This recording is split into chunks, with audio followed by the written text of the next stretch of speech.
Hey comic book fans, welcome back to Comic Book Corner 2.0, and fans, you're back with me, Mike Spider Slayer, getting ready to do that all-important comic book review so you, the fans, can make a decision on what comic books to buy.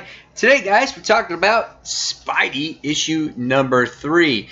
Pretty awesome cover here as we get to see the Lizard pushing Spidey beneath the sewer waters. It's kind of gross, isn't it? So, for me, the Lizard is a pretty cool character because my first comic book that I bought with my own money was Spider-Man versus the Lizard in Todd McFarlane's run, and that made all kinds of memories for me, and I started collecting Spider-Man ever since. So for a lot of younger readers out there that may have never read Spidey before, maybe this might be the issue that kicks off your Spider-Man collection. So let's talk about this book. This book is actually written by Robbie Thompson, and the art is done by Nick Bradshaw. The artwork and the colors in this book is absolutely phenomenal. If I can get the colorist name out there, I want to give a shout out to it. It's Jim Campbell and Rachel Rosenberg. I mean, the colors is absolutely beautiful. When I show you the artwork in this book, it continues to impress me. It really works in this book, just the details and whatnot. Here we get to see Mysterio in the book for the first time. Haven't seen him in forever. We also get to see Spider-Man do battle against the Lizard in this book. And when you see this page here and it goes into a little history about the Lizard, it's absolutely outstanding to see this book's artwork. It's just so pretty and gorgeous. Really enjoyed it. The detail is outstanding in here. So again, the artwork is perfect for me, and definitely worth the read just for that, just to look at it. So what was this story about this time around? Well, just like in every Spider-Man book so far that we've seen, or Spidey book that we've seen, it has kind of that opening, and then it gives you a little bit about what the story is about, what our theme is for the day.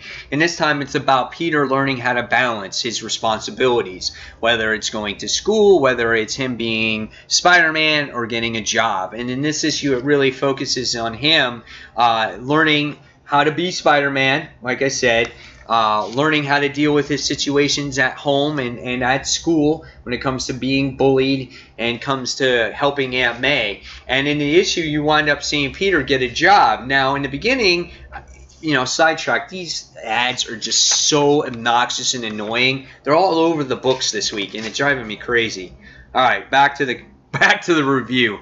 We get to see Peter not get a job at the Bugle, not quite yet, but he starts off as being a pizza delivery driver, and he delivers pizzas on his bike.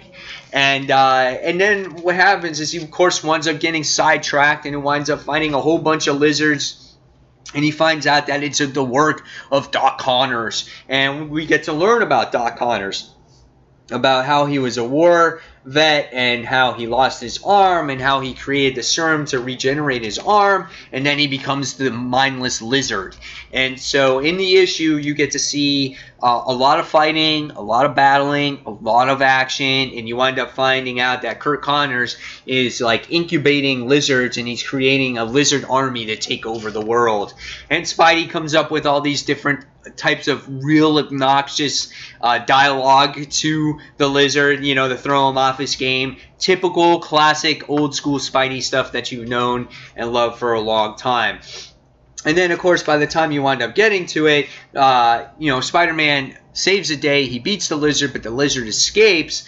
He winds up going to the zoo and delivers these lizards to the zoo, and he winds up zookeeper winds up giving him an idea of taking pictures for the Daily Bugle, and yes, that's how he makes his money, just like old school Spider-Man would. So, and he helps his Aunt May.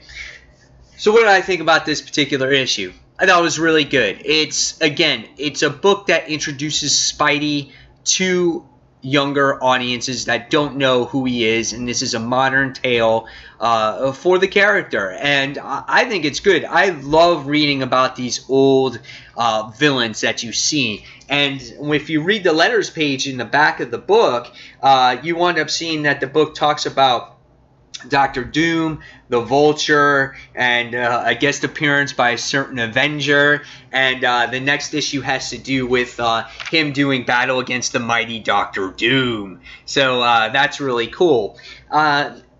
And I can't wait to actually read this to my son tonight, because that's what I promised I would do, is every time we get an issue of this that comes out, I would read it to him. So it's perfect for that. It may not be the really best in-depth story out there, but it's a good read to read about, you know, Spidey's old school villains and just how he grew up and how he deals with things and make people relate to him. So I love it just for that. And after that story, I'm going to give this one a 3 3/4 out of 5 stars. This one wasn't as strong, I thought, as issue 2. It had a little bit less to deal with Spider-Man's like real life, and it had more of just punching and action and things like that. But I really want to see the next issue and see where this story actually goes. So, yeah, 3.5 out of 5 stars from me. Guys, tell me in the comments below what you thought of Spidey.